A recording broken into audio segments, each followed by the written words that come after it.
What about, here's what would happen. This is a bad example, kind of, but it's the only one I can think of. Where you get somebody like Joan of Arc, who is 100% convinced St. Catherine was talking to her. And she's like, okay, 100%, no guessing, no questioning. She just like, fine, let's go, get that king, get that prince crowned, and let's do things, and let's fight, hoorah, and dress up as a man, and let's do stuff. She was 100% convinced. So what would it look like if you were 100% convinced? You might do things you wouldn't do if you weren't 100% convinced. And, you know? And maybe, but if you want to use that example, you have to also understand Joan of Arc got burned at the stake. I know. So... I know.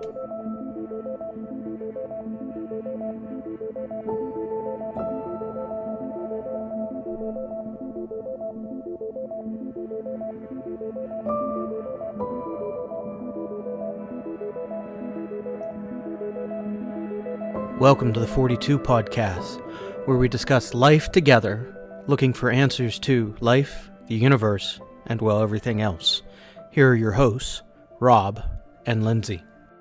Good morning, Lindsay, again. Good. Good morning again. Technical difficulties, gotta love them. Yeah, they happen. So, here we are, again. Here we are. But, alright, big question for you. Yes. Did you watch Book of Boba Fett? I did. I watched some of it last night, and don't tell anybody, but I watched some of it this morning, too. So. Did you finish the episode? I did. Yes, sorry. I did finish it. And you watched all the way to the post-credits, right? No, I forgot to do that. I forgot. I mean, you at least... You know what happened to Cobb. I watched it to the credits. Huh? Cobb? The Marshal? You know what's happening to him, right? Well, they made it sound like he was dead and not just hurt. Post-credits. So, what? Post-credits. Come on. You're breaking like the cardinal rule made in the past decade. That's because I watched it this morning. Oh my gosh. Hold on. No, don't look it up on your phone. I'm not. I'm going on Disney. I'm going on Disney. Okay. Not Bluey, not Toy Story, not Mickey. Not The Mandalorian. What the heck? Bluey. We should talk about Bluey I love someday. Bluey. I love Bluey. How fantastic writing is that? I'll tell you what, I miss the Bluey age with my kids, but we still have watched it, and it's hard not to love it. Yeah, it's so cute. I've watched it with my nieces once or twice. Yeah, it's good. Sorry, it's saying I didn't watch it just because I finished it. Boba.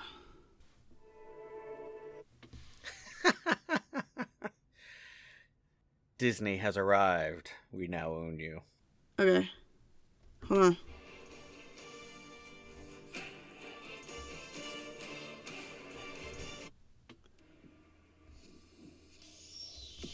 Oh, I get it. Huh. So, the Marshals and the Boba thing, the Bacta tank.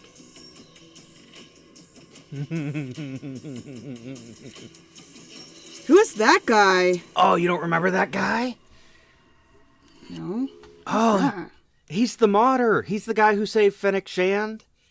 Oh, that guy. Yeah, That's a weird place to end it. No, it's not. But I guess it's leading you into season 2. It's not leading you into some other secret thing. Which, by the way, we entirely forgot to say spoilers. It's a week and a half out, but, spoilers. I don't think that's a weird place to end it. Well, I was hoping it was going to talk about where the Mandalorian was going, but I guess that doesn't really make sense. So, interestingly... Whoa, wait. We know where Mando's going. Where? Where's he going? Season 5 set that up. He's going to Mandalore. Oh, remember, to figure out the thing with the Blacksaber. Well, not just figure out the thing with the Blacksaber. He's on a path to seek out redemption now. Because he took off his helmet. It's interesting. Well, it's interesting that scene where Mando told Boba Fett, like, yeah, I'm in it to the death. Like, this is the way. Like, we're going to die together now. Awesome. In the name of honor. Huh! So, just in case we thought that him taking off his helmet in the prior seasons, in case we thought that, like, the change that Grogu sort of brought on him might have lessened the dogmatic nature of his beliefs. No, it hasn't. He's still 100% Mandalorian because that's why he cares enough to go get baptized in the new waters. Oh, I don't like you. What? How did I miss that? Baptism. Oh my gosh, how did I miss that? New baptized. I didn't make the baptism connection. But no, here's the thing. Okay. When you have an experience of deconstruction of faith and dogmas of any kind, there's still this returning to and reliance on some of those dogmas.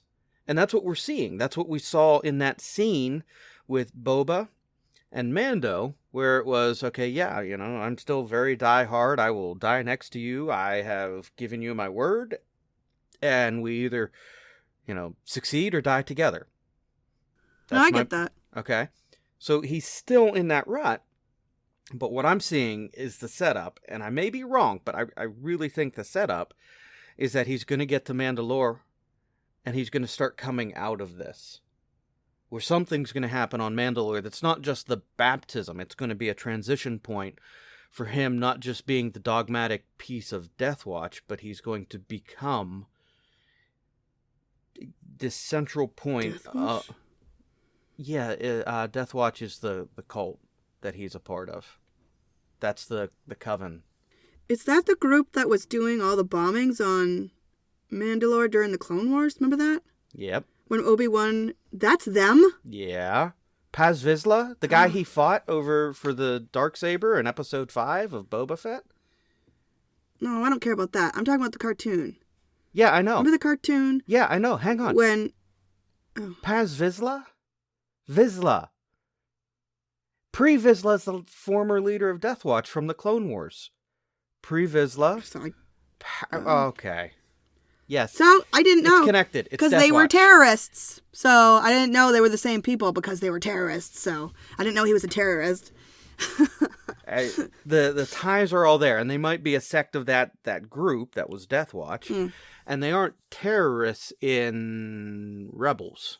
Well, I'm talking about the Clone Wars. Right. Clone Wars, they're Not terrorists. Rebels, they're not. Rebels, they've been given power, kind of as this Imperial in-between.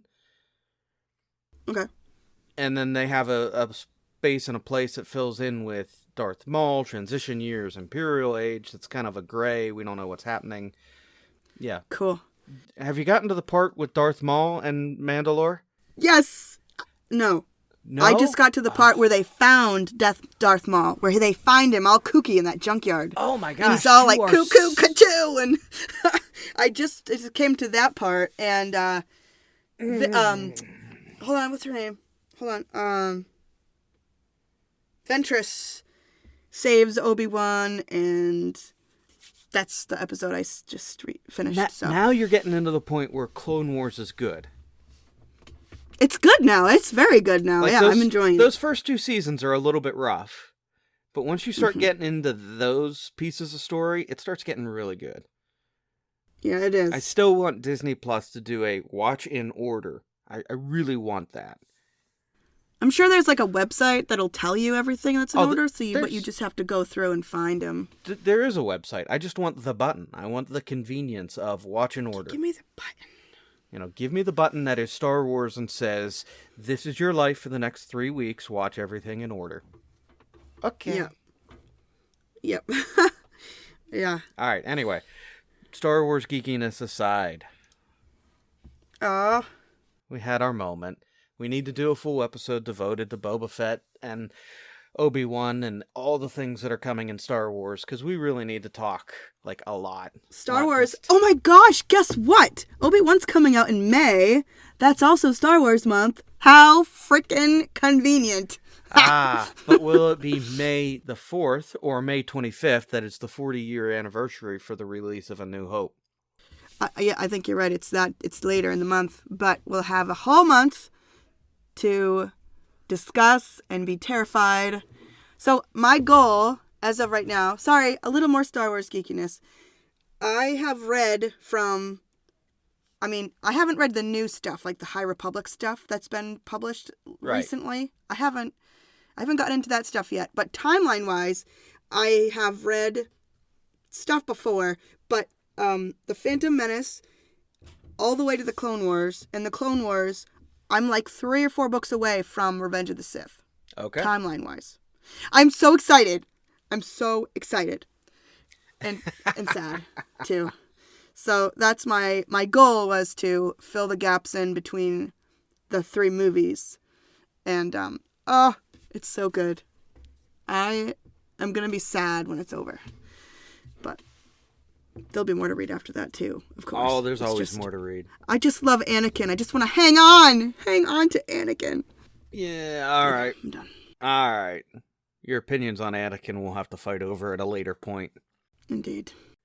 Moving aside, I proposed a question to you this week that you thought would be really good for us to talk about. I certainly. Yeah, I think this is an excellent question. Did you have other plans for this weekend? Did you have something else you wanted to talk about in theory? Just wondering. Yeah, I said here are a couple things we can talk about through February, but this also works. Okay. But anyway, no, so this question is one that has been indirectly proposed through the podcast I listen to, and it's Matt Whitman and Destin Sandlin. So Matt Whitman of 10 Minute Bible Hour, Destin Sandlin of Smarter Every Day. They do a podcast called No Dumb Questions. Mm-hmm. I've been listening to that since they started it. That's one that Matt Whitman has proposed this question in. A second one that I listen to is Matt Whitman's 10 Minute Bible Hour, which he does a podcast every day, Monday through Friday, that is a deep dive in the book of Matthew. It's been going for around 2 years. I actually don't know where they are in Matthew right now, because I had the bright idea of, I'm going to take like a 6-month hiatus and go back and listen to all of the back catalog until I catch back up. 8 months ago, and I'm still not there yet. So I don't know where they are currently, but this question that Matt has proposed in both No Dumb Questions and 10 Minute Bible Hour is one that he's asked enough, and it aggravates me, and I can't, immediately talk with him about it, so we're going to talk about it kind of thing, and it is a good question. Uh-huh. Lindsay? Yep. You are given 3 round-trip time travel tokens to go anywhere. Mm-hmm. Where are you going? I think it's important to establish first whether we're impervious to injury or death while we're there, and if anyone can see us. Those are 3 important things considering I'm a woman, and there are certain places in history that I would not be welcome. So, that's a really good point. Mm-hmm. I never considered that. Like fly on the wall type thing, or like participant? I would, because that changes my answer. So the way he has always proposed it is kind of that both, where it's you can go back in time and you could change things. Oh. So yeah, I think we have to say first and foremost, yes, you can have an effect on time. Oh. And the premise of that being not just the observational fly on the wall, but because it brings into question, and this is his intention with it, it brings in the questions of, the regrets, the past hurts, and are there things that we would change? And he gives his personal examples of the time frames he would go to and the things he would go back. In his life? Yeah. Oh. He talks about in different points. He's talked about how he has lost a brother. There's an unfortunate series of events that resulted in his brother dying, and he talks about how he'd go back and just make a phone call on that day to stop what would be that chain of events.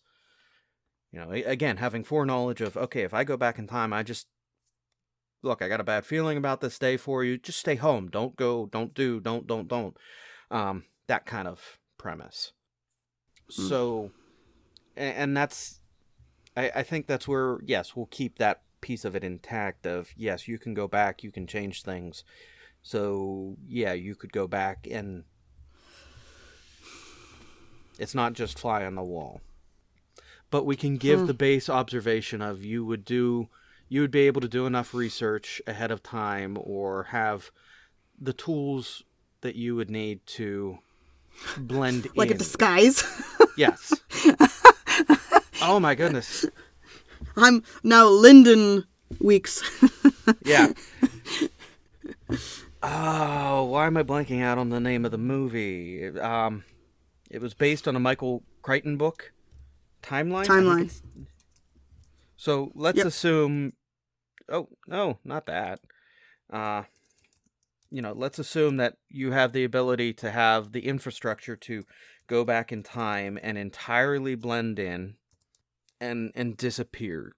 You have the means to defend yourself without causing major death and chaos. So we'll assume those two bases. That yes, you can blend in, so you're not going to be this modern. They're not going to burn me as a witch. Yeah, she's a witch. Burn her.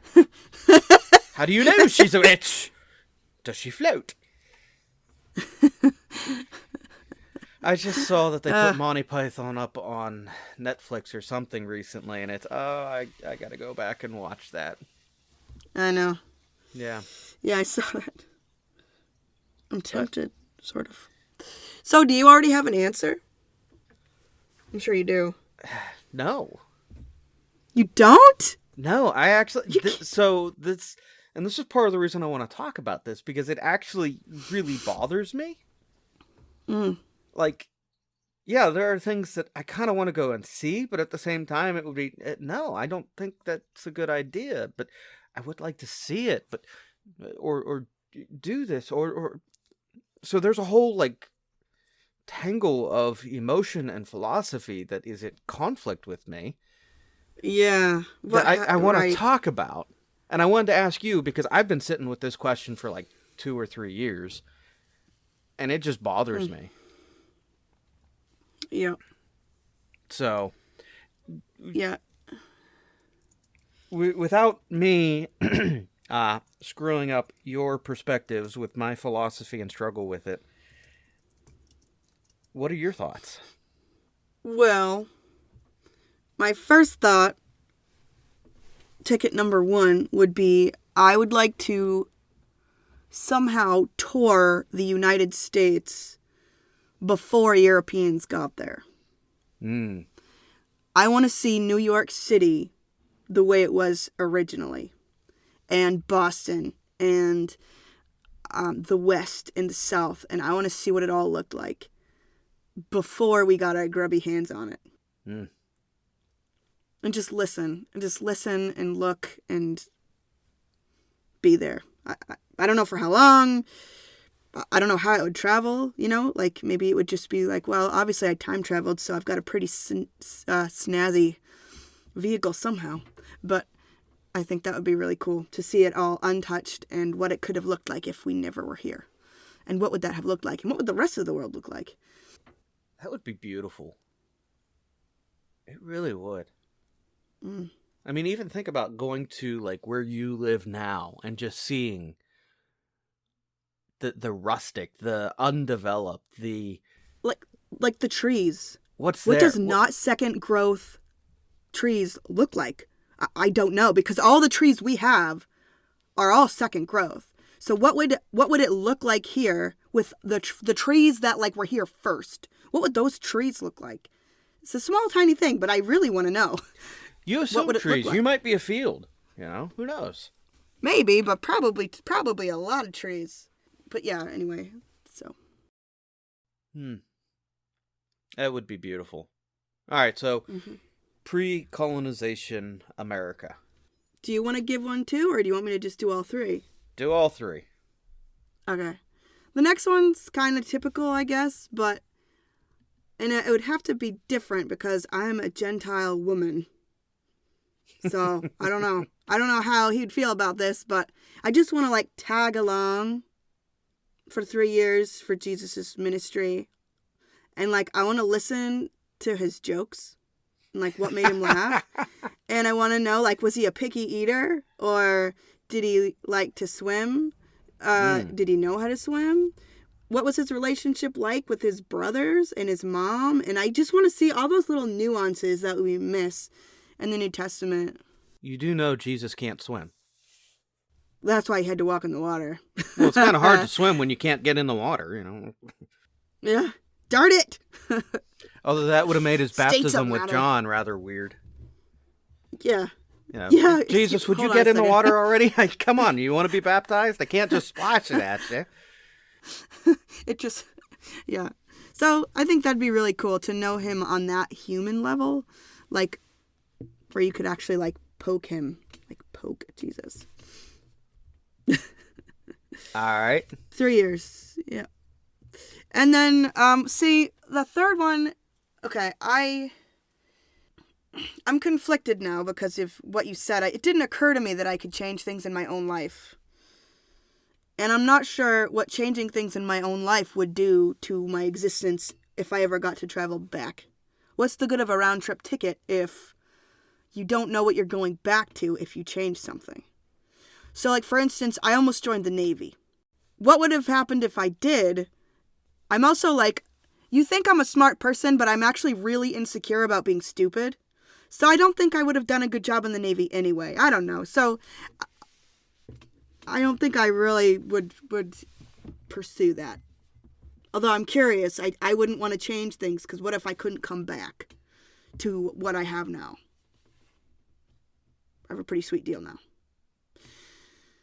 But the third thing I was going to say, if in history, would have been to sit in on the conversations that Ben Franklin and Hancock and John Adams and Thomas Jefferson, the conversations they had, the debates they had about the Constitution, the Constitutional Convention, and, like, then following them to their pubs and taverns, you know, and, like, eavesdropping or having conversations with them about things, and, like, and then talking to, like, their servants or their slaves, or talking to their people about what these people were really like. That fascinates me too. So it's kind of my answers without thinking about it too long.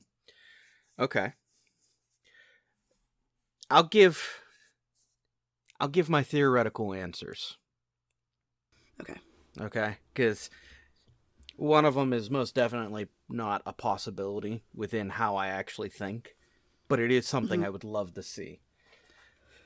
And then I'll start explaining myself and where I struggle with this question. Okay?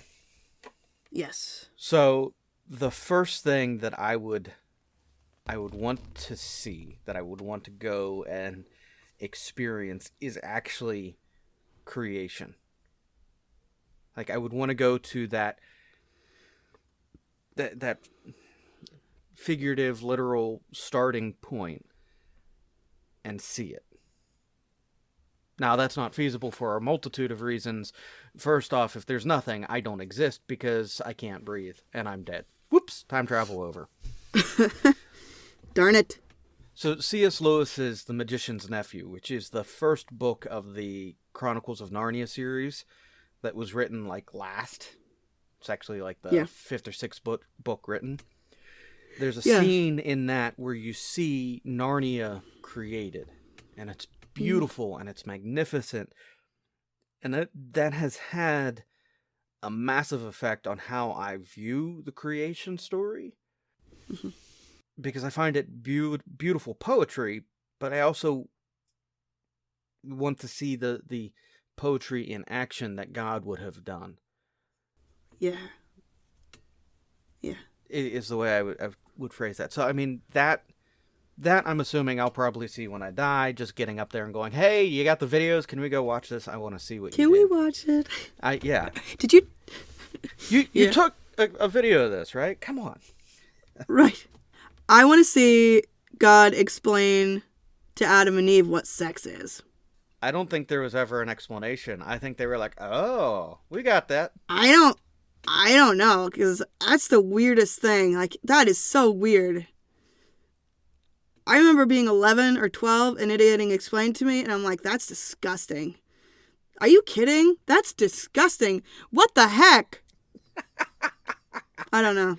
It just feels like Adam and Eve are just sort of, enjoying the flowers and smelling things and, like, I don't know, petting little foxes and whatever mythical creatures don't exist anymore now. and then, I don't know. I just can't. I just would love to be. Not really. I wouldn't really want to be there because that's gross too. But sorry. Go on with your. Wow. Not where I meant for this one to go this morning, but here we are. Lo and behold. Mm-hmm. Yeah. The second one, and I struggle with this one. I really do a lot because and again, I'll explain it. But yeah, I would like to follow, just fly on the wall in the background as best as I could. I'd like to follow Jesus around for a bit. To see how he interacts, what he does, what he says. And I've got a whole philosophy and thought on that as well. Yeah. Go on. Well, we'll get there. And then the last one would probably be, like, I don't know, like 1900s era Western Pennsylvania. Mm-hmm. Some of the origins of the steel mills and what that city, Pittsburgh, is. Mm-hmm.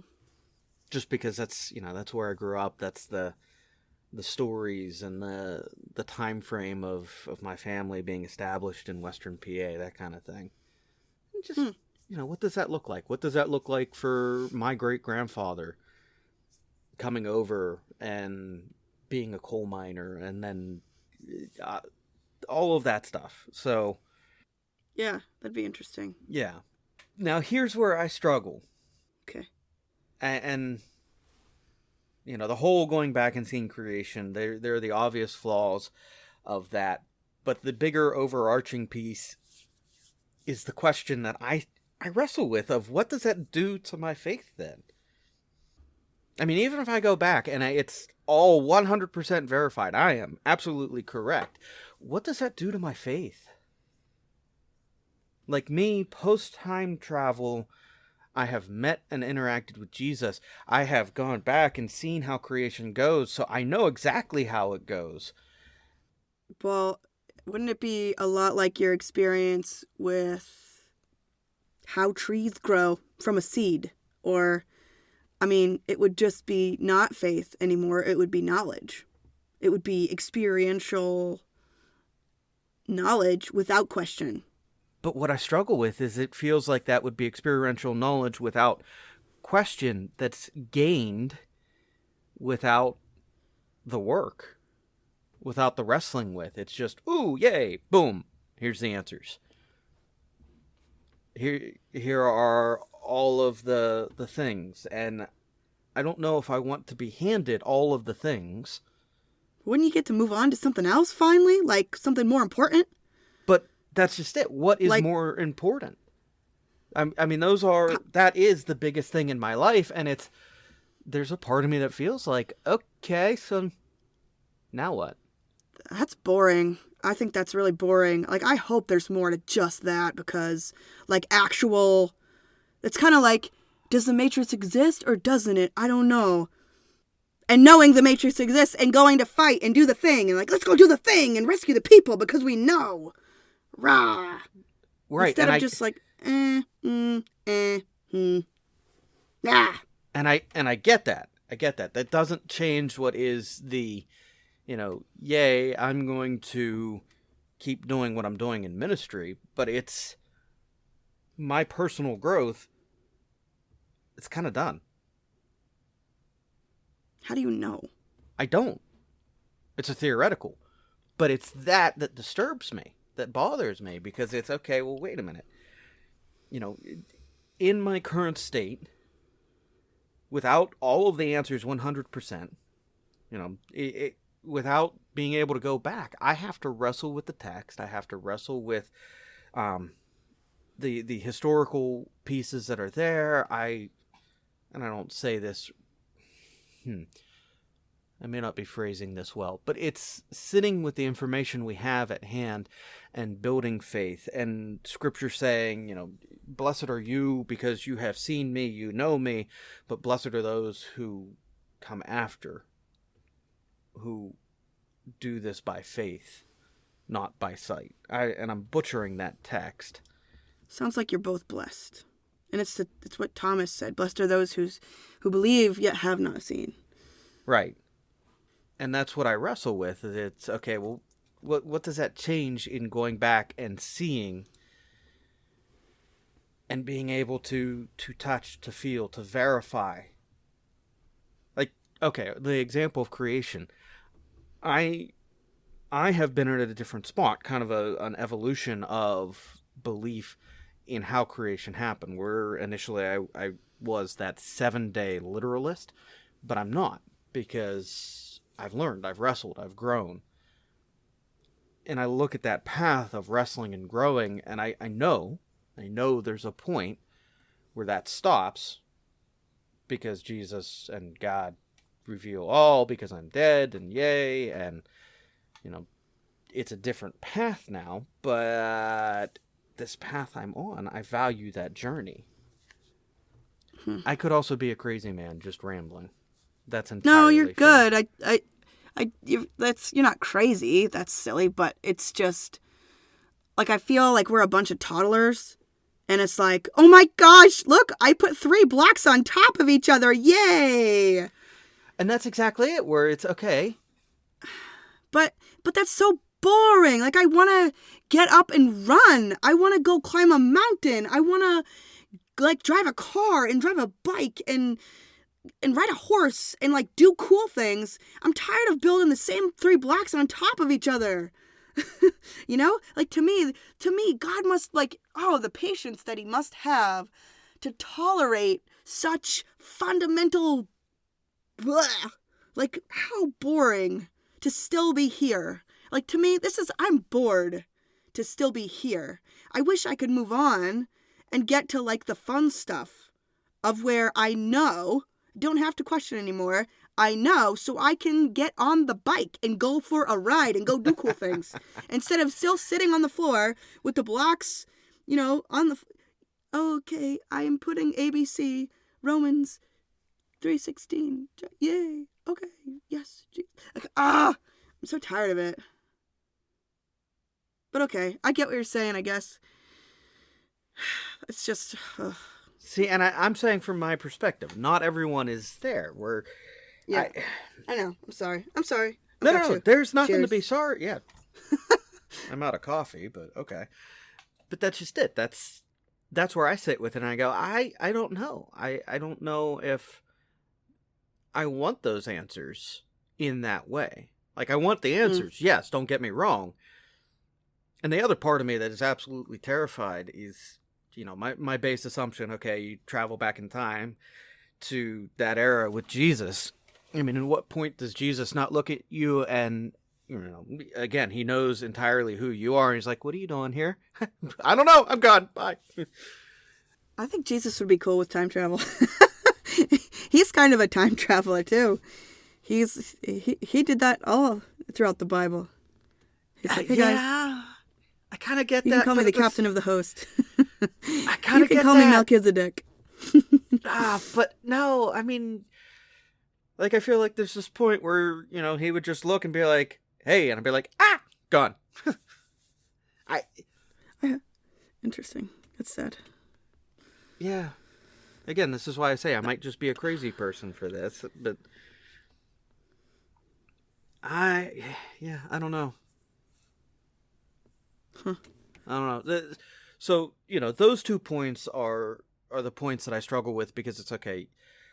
Verification of faith would be great. It would be incredible. But then what happens next?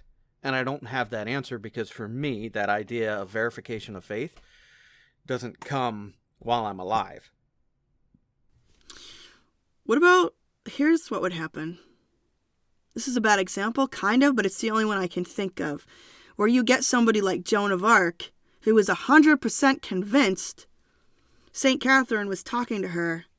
And she's like, okay, 100%, no guessing, no questioning. She just like, fine, let's go, get that king, get that prince crowned, and let's do things, and let's fight, hoorah, and dress up as a man, and let's do stuff. She was 100% convinced.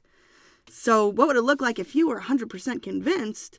You might do things you wouldn't do if you weren't 100% convinced. And, you know? And maybe, but if you want to use that example, you have to also understand Joan of Arc got burned at the stake. I know. So... I know. I'm aware. So that's what I'm saying.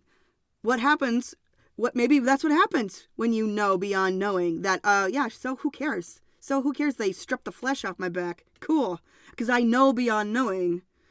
I know beyond knowing. That's very true. And I mean, again, even tradition, you look at the apostles, the disciples, all but John were martyred in tradition. So, okay. I don't know. Yeah. That's the first area I wrestle with, and it's I don't know. I don't know if I would want to use those 3 time travel tokens. Because yes, I want that verification, but at the same time, I'm actually really terrified of that. So are you terrified and kind with going to check out your grandpappy in Western Pennsylvania? Well, now that we're here on that one, yeah, actually. Like, what if he's a jerk? No, what if he, like, hits his wife or something? No, again, on that one, it's... well, yes, but... And this is where I look and I go, yeah, I'm actually terrified of that stuff too. Because what I look at, and you hinted and hit on this, where it's, you said it, you have a pretty good setup now, right? Yeah. Yeah. And I look back and there are crap moments that, yeah, that would be fair, that I'd want to go back and change. But if I change them, maybe I don't go to that young adult program. Maybe I don't meet my wife. Maybe I don't have my kids. Maybe I'm not in this ministry path. One of the biggest crap moments of my life at the time that I can look at and I see that fundamental twist and change is growing up in Pittsburgh. I was 18 when we moved out of Pittsburgh. It was my senior year of high school. And that sucked. It really sucked because I lost everything that I thought was my life. And we moved to Eastern Pennsylvania and I graduated as a new student at a new high school my senior year. Which Why did you guys do that? My dad had a job change. And it wasn't a job change by choice. There was a political thing that happened and it was crap. But that moment that was crap for my family, for me, I think it's fair to say changed everything for the better in a lot of ways. That, yeah, you know what, 20 years on, I can look back and I can say that if I had stayed in Pittsburgh, I would not be who I am today.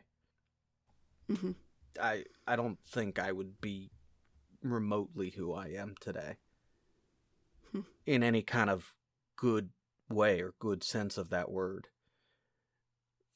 So I look and I can see this crap moment that becomes foundational in... Yeah, it's a catalyst for change that I didn't know I needed. That, big picture I didn't know my family needed. So I wouldn't take that. And then I can look and I can, again, kind of chain it out and, okay, well, here's this horrible moment that, oh, good came out of that. Wait, here's this horrible moment. Good came out of that. Yeah. So I can't look and say that there are these moments that I would go back and change. Honestly. And what if you did go back to a moment and you changed it, but how do you know that changing that one thing didn't change many things for other people too and hurt who knows how many people because of that one stepping in at the right time or sabotaging something or whatever? Who knows? Like, it would ripple and affect people just like your decisions now affect people. This is not a book. It's a short story, okay? But it's by one of my favorite sci-fi authors, great classic author. Ray Bradbury wrote a short story called A Sound of Thunder. Yes. Is that from the Illustrated Man? I don't know what it's from, but I remember reading it when I was in high school. And A Sound of Thunder is about a time travel safari. You can go back in time and shoot a dinosaur. And through a whole series of events, an accident happens, the person goes off of the path, he steps on a butterfly. Yes. And by the time they get back into the future, everything is different. Yes. Everything. And it's enough that concept has always horrified me with the idea of going back and changing anything. Because again, I kind of extrapolated out where it's okay, so if I go back in time and do this, I will probably train wreck my life. Okay, well, I'm not doing that. If I go back in time and change, nope, train wreck my life. It doesn't take a big imagination to think of it, because what if, let's say, Bob, that's like your name. What if Stuart, he wants to go back in time and keep his wife from getting hit by a car. Okay? So he goes back in time and saves his wife from getting hit by a car. But what he didn't know was because his wife got hit by a car, the man in the car who was about to go bomb a business building was going to go kill thousands of people. But because his wife was killed that moment, he didn't get to do that because he died in the car accident too. Not to say... Now you're getting into what is the value of a life. That's a different argument. But if we could step back and see, because it's sort of not something we should have control of, and you shouldn't have that power. That's why it's sort of like it's unnatural to be able to put yourself in that situation. I mean, if you could think about it without ethics, that's why it's messy. All I'm saying is that's why it's messy and why we shouldn't have that choice. Because how can we not save our spouse? How could we not? That's why we shouldn't have power. That's why time travel is a dangerous, dangerous thing. Because you don't know. And you are choosing. And I have to say this is one of the things that is really rough, because if you look and you go, I have a lot of love for that individual in what you've proposed, okay? And you do, but what good can come out of those things? What good comes out of these horrible moments that bring on change? Exactly. And I don't look at this and say, yay. No, nobody likes the horror that is the catalyst of change, but do we become better people because of that? Do we grow? Do we become challenged and do more amazing things because of these horrible moments? And I think that's, exactly. I'll give kind of my final thought of the only answer I have come up with that, doesn't have those same moral implications immediately, going back and forth. The only thing I can think about that I would do without all of those changes is maybe I would go back in time, like the 1970s, 1980s, with a crap ton of money, drop it in like Apple, a couple others, and just be like, okay, this goes into a trust for X number of years. The trust is nameless until, whatever date I went back in time from. Mm-hmm. And on this date, it goes into this person's name, which is me, kind of thing. Where it's, okay, yay. Mm-hmm. I have built a nameless trust that I now get all control and influence on, kind of thing. Yeah. That's like the best answer I can come up with, where it's, okay, that's because it's not trying to change the past. It's trying to minimize that effect. Okay, yay, I've gone back. I've done a thing that'll make things better for my family. But then it's also, oh, what are those implications? Because I've gone back in time, and now instead of... Have you seen Mr. Peabody and Sherman, the movie? The cartoon? Yes! I like his little ship and how they just sort of bebop around history. They get out and interact, but I like the idea of just sort of, if you could just stay in your ship and observe history. Check 1, 2. Can you hear me? Yeah. Sorry. Can you hear me? Yeah, I can hear you. My headphones just shut down. Hello? Hey, can you hear me?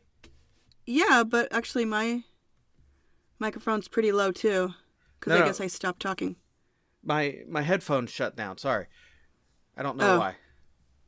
And I panicked there for a moment. But yes, Mr. Peabody and Sherman and bouncing around in history and interacting. Yeah.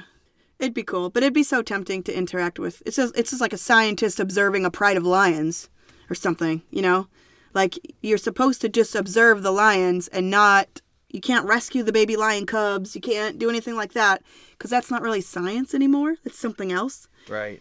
So I think that would be really hard. Like, oh, I want to see the attack on Troy, or you think you want to see it. And then you're like, oh, this is awful. And I don't know. It'd be hard not to...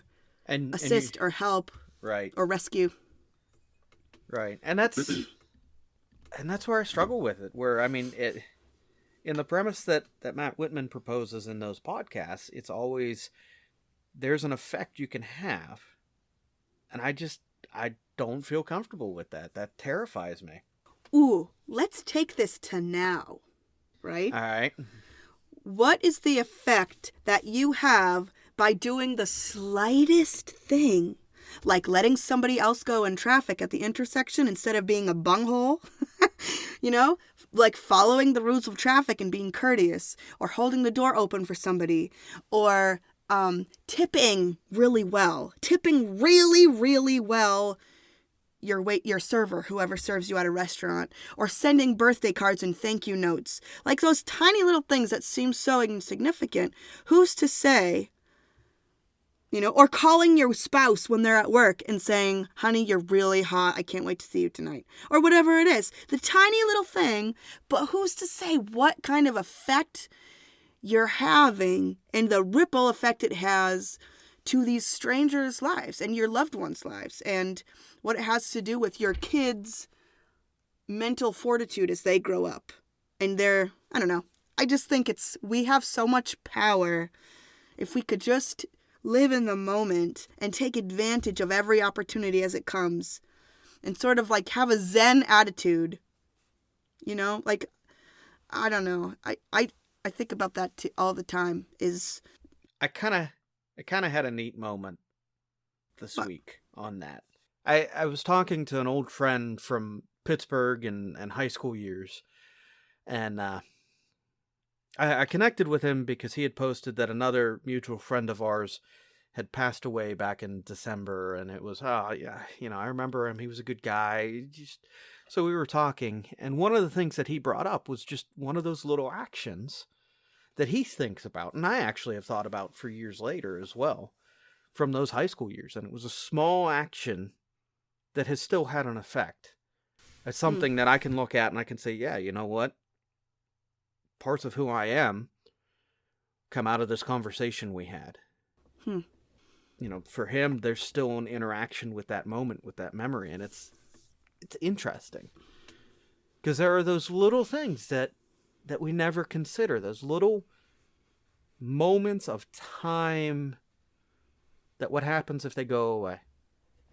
What happens if this one little memory goes away that in some way is a piece of foundation, but we don't realize it? Yeah.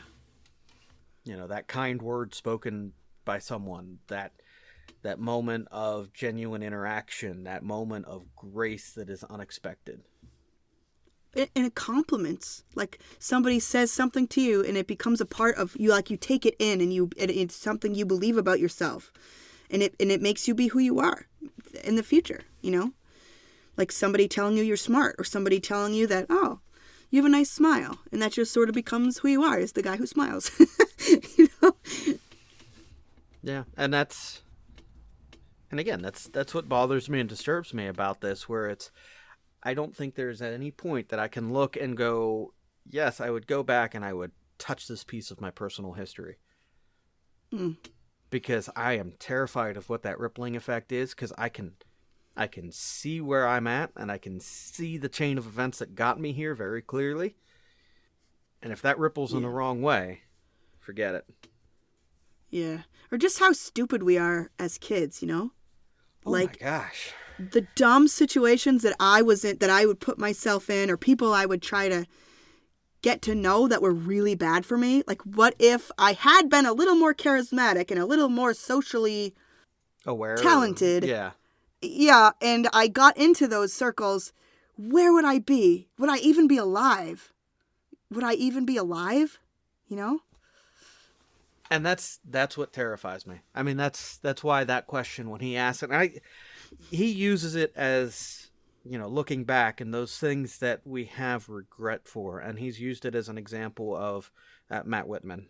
Uses it as an example of those things that we desire forgiveness for or desire to be gone. And I think it's just more powerful to seek the forgiveness than it is to want to make that moment go away. Mm. Yeah. I don't know. There's plenty of history that I would love to go back and see, but again, I'm terrified of that rippling effect. I'm terrified of that assurity of knowledge that would be the elimination of the work. You know? You know what else might be really cool about this? If you could control yourself and only observe and be invisible, you couldn't be visible. Is, you know how sometimes the way we see situations is warped because of our hurts and history, or the people that we listen to?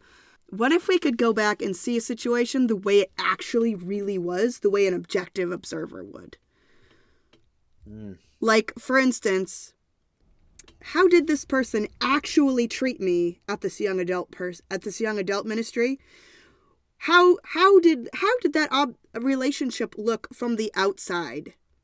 And or other relationships too. I don't know, other situations that you're in.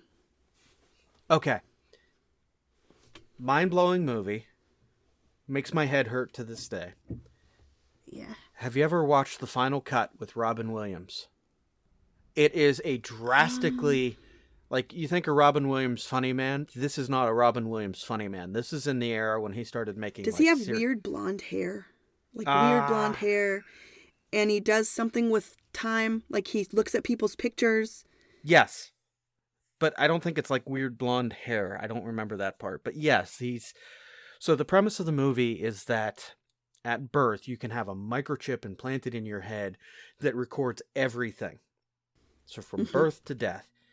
And as, you know, that microchip records every piece, good and bad. And when you die, somebody goes in, gets that microchip, and makes a nice montage at the end of your life of, here are your memories. Don't you feel so good about these memories? And so the whole movie is exploring that. And there's this one, spoilers, but it's also almost 20 years since this movie came out, so go watch it. There's this one memory that Robin Williams has, and it was him as a kid, and there's this, you know, horrible thing that happens, and he has walked with this guilt, thinking that he accidentally killed another child. Mm-hmm. Because of a playful, childish adventure that they went on, and he walks with this guilt, and then he starts having these moments where, wait, did I kill that person? And there are these little things that keep blipping up that question that memory. And so he finds out that he's got one of these microchips in his head. He's not supposed to. There's a whole thing that's actually happening now with this as the main plot. He goes back. He finds that memory in his microchip. And it's not what he remembered.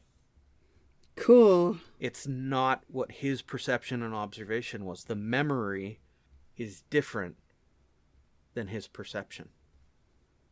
That's It fascinating. creates this whole crisis of faith for him because his career has been. And great movie. It's called Final Cut. It was made in 2004. It is a drastically underrated Robin Williams movie. So, if you've never seen it, go see it. I'm going to put that on my profile so I can watch it. Yeah, that was a huge, like, mind-melting, oh my gosh, I love this movie. Drastically underrated Robin Williams. Sadly underrated Robin Williams. You can buy it for $8 on Prime. Ooh, Jim Caviezel. Jim Caviezel's in it. I don't remember who's in it, but it was really He's good. Jesus. Remember Jesus? Remember that guy, Jesus? He plays Jesus in Passion of the Christ. Oh, okay. You know, I have only confessed this like maybe once or twice. I have only watched The Passion of the Christ once. Me too. It's an amazing movie, but ooh. Well, I've seen The Passion of the Christ only once, but then I'll watch the fun bits with Jesus and his mom. I'll watch that one scene and then shut it off. Yeah. I keep thinking I need to go back and rewatch that, but that's like that movie hits me. Yeah. Yeah. All right. So it's been fun. Do you think we solved the time travel issue? I think so, for sure. You think Definitely. so? I mean, oh yeah, absolutely. Yeah, I'm terrified of time travel. Makes me wonder if everything that can be said has been said about time travel. I mean, like, not just us, but in literature and film, like, has everything been said? Is there anything we haven't thought of about time travel? I wonder. Well, I mean, if you really want to go that route, then what happens is, in theory, if we say that has everything been said about time travel, the answer is no, because now you're introducing the idea of a multiverse. Because are you truly time traveling in your own timeline, or are you time traveling in a separate dimensional timeline that then when you change, it's not, what the hell just happened? Yeah. Where'd we go? What? You know. Well, let's all watch Fringe again. And 11/22/61, that Stephen King book about JFK, that's about time travel too. That's super un-King. Like, you'll be like, this is King? Yeah, it's King. It's really weird. Oh, King. JFK. So Stephen King surprises me, having never really read him until you made me read The Strand. Stand. The Stand. Sorry, The Stand. It surprises me how much he does with multiverse, sci-fi, time travel. Oh, yeah. And He loves that stuff. oh my gosh. Like, just, boom, mind blown. I was like, oh, what is going on? So He likes meta stuff. he does. And I've begun to enjoy King because of that. But anyway, yeah, I mean, that brings in that whole kind of tangle of possibility. And did you ever watch the movie Looper? I just watched it, and I loved it. I loved it. It's really good. I thought it was super clever, and Joseph Gordon-Levitt, holy smokes, was he good. That He's one really good. That one makes my brain hurt. Ugh. I want to watch it again. That was good. Yeah. Oh, man. Well, and Bruce Willis and yeah. That just makes my brain hurt. What a good concept. Like, creepy. Like, that was new. I think that's what made the movie so good, too, was, like, I saw new things. Like the whole thing where the guy who was supposed to get killed runs away and he's trying to escape, but they capture his younger self and they start, like, cutting off his fingers. So he's, like, reaching to go over a fence and he's like, his fingers are gone. Like, that was that blew my mind. Like, wow, that's really smart and disgusting. Mm-hmm.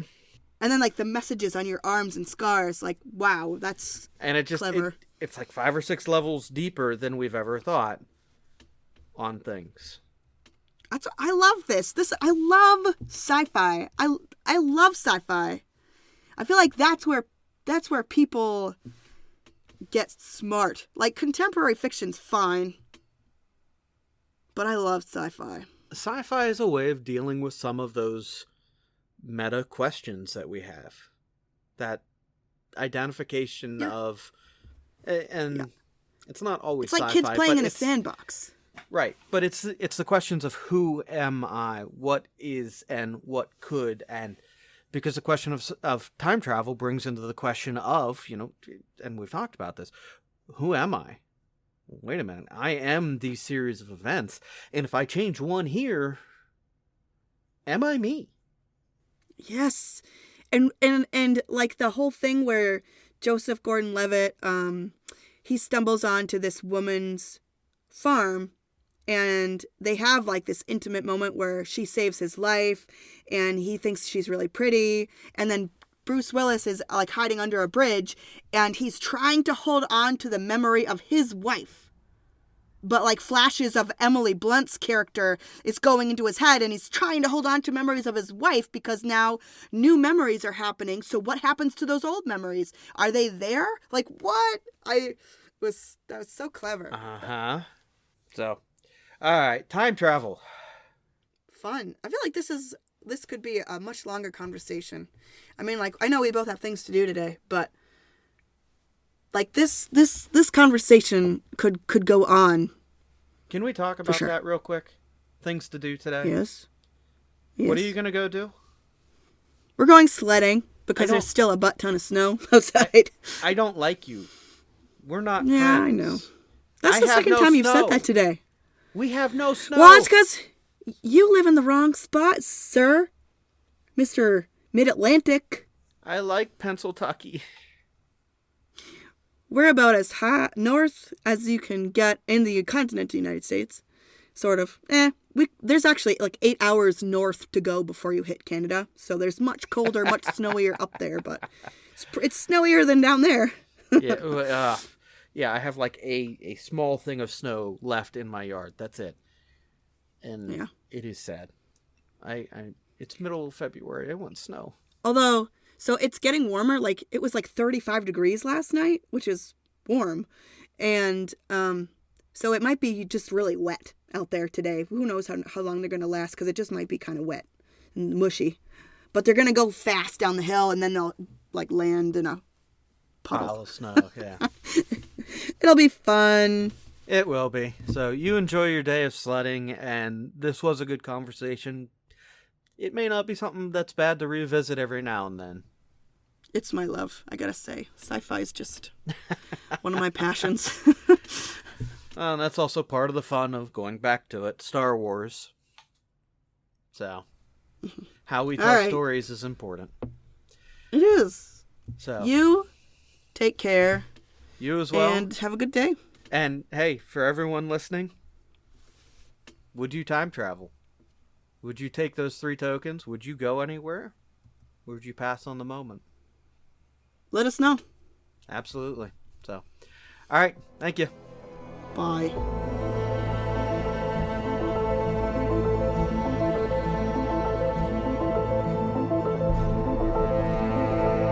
Thank you for listening to the 42 podcast. Please take a moment to like and subscribe.